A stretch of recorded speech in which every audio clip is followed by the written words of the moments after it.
காலையிலேயே நான், எங்கள் டீச்சர் எல்லாரும் கிளம்பி மானஸ்ட்ரி போயிட்டோம். இப்போ நிலநடுக்க வந்தனால வாட்டர் ஃபெஸ்டிவல் இந்த இயர் பெருசாக செலப்ரேட் பண்ணல. சிம்பிளாக ஸ்கூல்லே வச்சுக்கலாம் அப்படின்னு பிளான் பண்ணியாச்சு. மானஸ்ட்ரி அப்படின்னா என்னன்னு பார்த்தீங்கன்னா, புத்த துறவிகள் இருக்கிற பிளேஸ் தான் இது. கீழே பெரிய டைனிங் ஹால் இருந்தது. மேலே பார்த்தீங்கன்னா ப்ரேயர் ஹால் இருந்தது. இன்றைக்கி வந்து ஃபெஸ்டிவல் செலப்ரேட் பண்ணுறனால எல்லாரும் மியான்மர் ட்ரெடிஷ்னல் ட்ரெஸ்ஸில் தான் வரணும்னு சொல்லிட்டாங்க. பேரண்ட்ஸ்க்காக தான் சுற்றிக்கிட்டு திரியிறோம். பேரண்ட்ஸ் எல்லாம் வந்தோன்னே அப்படியே ப்ரேயர் ஸ்டார்ட் ஆயிருச்சு. எல்லாம் நல்லபடியாக போயிட்டு இருந்தது.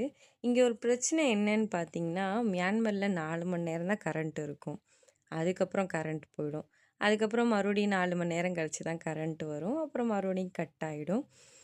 ப்ரேயர் மீட் முடிஞ்சோன்னே விசிறி எடுத்தா நான் கீழே வைக்கலையே. இன்றைக்கி வந்து எல்லாம் ட்ரெடிஷ்னல் ஃபுட்டாக தான் இருந்தது. எல்லாம் அருமையாக இருந்தது. கடைசியாக ஒரு டெசர்ட்டோடு முடிச்சுக்கிட்டாச்சு. அடுத்த ஒரு விளாகில் பார்க்குறேன். இதோட கண்டினியூட்டி பின்னாடி வரும். நம்ம சேனலை மறக்காமல் சப்ஸ்கிரைப் பண்ணியிருக்கீங்க. பாய்.